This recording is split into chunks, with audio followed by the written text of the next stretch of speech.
Hi guys! Once again, welcome back muli sa ating channel, panibagong araw at panibagong reaction video at ipag-uusapan. Kamusta ang ating mga Kalingap supporters and mga ka-Jomcar fans natin?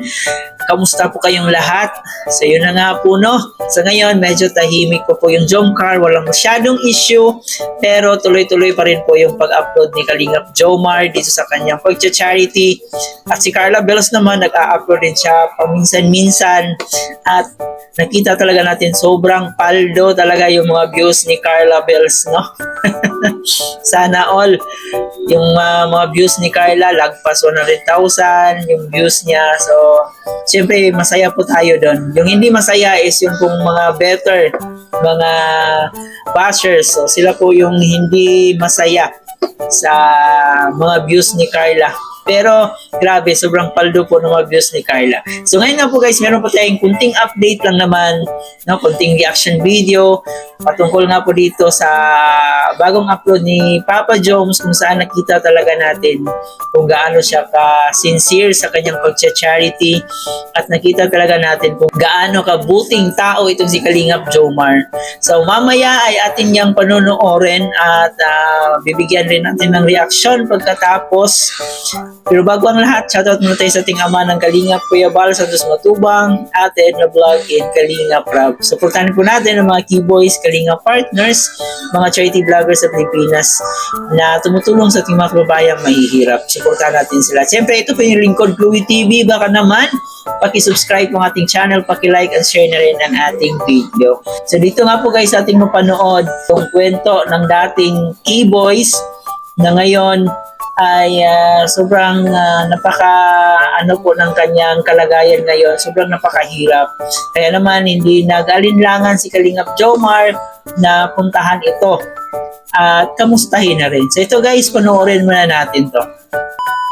Ano ako din ngayon sa herbal, mga herbal, mga daon, mga nilalaga yan. Tapos yun yung sa origin, tapos may nagbigay din sa akin ng barley na Barley grass. O yung Mga herbal.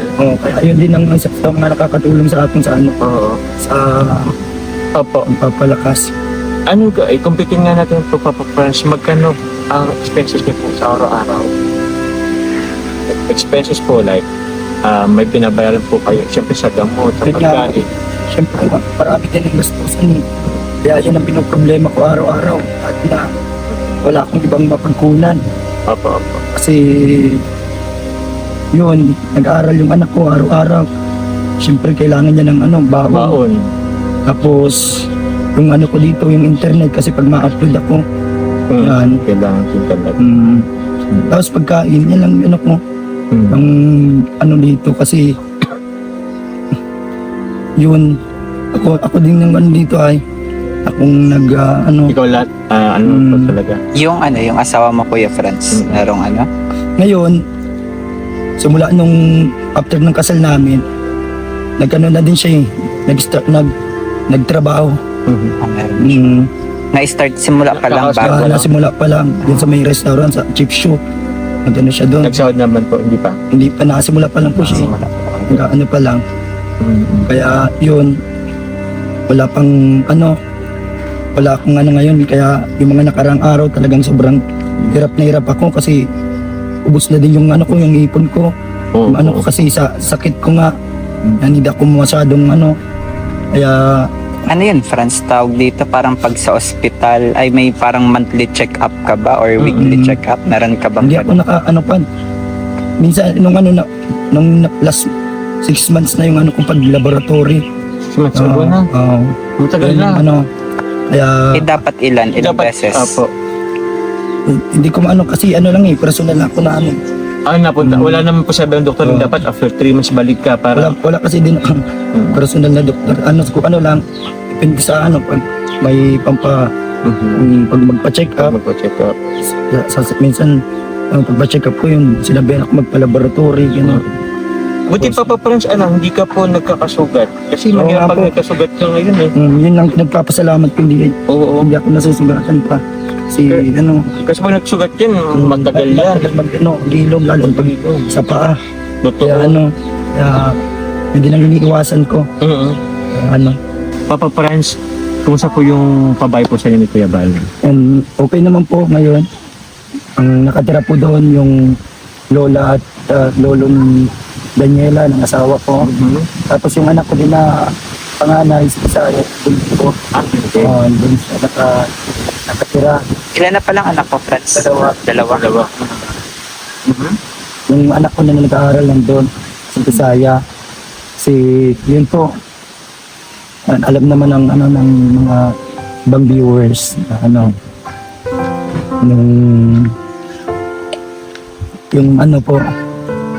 yung bahay po, yun, na napag-usapan na po namin yung na yun po pinaubayan na namin muna doon sa Amasusan, Yun po ba yung lola niya. lola ng asawa niyo po? Opo, Okay. yung nag-usap-usap po kami noon dito. Kaya, So, pero yun po, opo. grabe po ang pasasalamat ko kay Kuya Bal sa lahat po. Sa mga tumulong po sa bahay. Yan. Sa lahat ng mga kalingap na nagtulong-tulong po doon sa paggawa, mga sponsors. Yun po. Pero yun po, nung mga time na yun, may sakit na din po ako eh. Kaya gusto ko din Okay. iwas sa na stress. Okay. Kaya nung mga time na yun, hindi kasi kami okay. Yun na nga po nakita po natin si Papa Franz. Sobrang napakahirap po ng kanyang kalagayan. Kung matagal na kayo dito sa Kalingap, ay matagal nyo nang nakikita si Papa Franz. So dati ay isa rin po siya ng Keyboys, sumasama dito kay Kalingap Rob. Pero dahil nagkasakit siya, parang hindi na siya nakasama dito sa mga Keyboys, sa mission ng Keyboys. And sobrang napakahirap po ng kanyang kalagayan kasi parang diabetic ata siya at meron pa siyang pneumonia. So gastos pa lang napakalaki, no? Kailangan talaga financially. Buti na lang may mga taong mga mabubuting puso na tumulong dito sa kanya. At isa na rin si Kuya Bal. So masasabi talaga natin guys na habang malakas pa yung pangangatawan natin, importante talagang mag-savings tayo, mag-ipon tayo kasi hindi talaga natin alam kung ano yung pwedeng mangyari sa atin. Tulad po sa nangyari kay Papa Franz, nakaka-proud lang na si Kalingap Jomar, no, hindi siya sumuko sa pag-Keyboys, no, hindi siya sumuko sa pag-charity. At ngayon nakikita natin yung dedikasyon talaga niya sa pagtulong ng kanyang mga kaibigan, no? Yung pagmamahal niya sa mga tao ay talagang totoong-totoo. So nakaka-proud yung Jomcar guys, no? Na hindi nila inaalintana yung mga pangbabash na binabato sa kanila, mga fake news. Subalit nilalabanan nila ito at patuloy silang nagbibigay inspirasyon sa mga taong nangangailangan ng tulong. So nakaka-proud talaga si Kalingap Jomar at si Carla Bells na isa na rin charity, isa na rin sa tumutulong sa kanyang mga kababayan. So i-marathon po natin guys yung video upload ni Papa Franz. No? I-marathon po natin si Kalingap Jomar kasi alam po natin na itong video na to siguro may isi-share din si Kalingap Jomar para kay Papa Franz. So tulungan natin, i-marathon po natin itong video upload ni Papa Joms kasi malaking tulong rin po ito para sa kanya.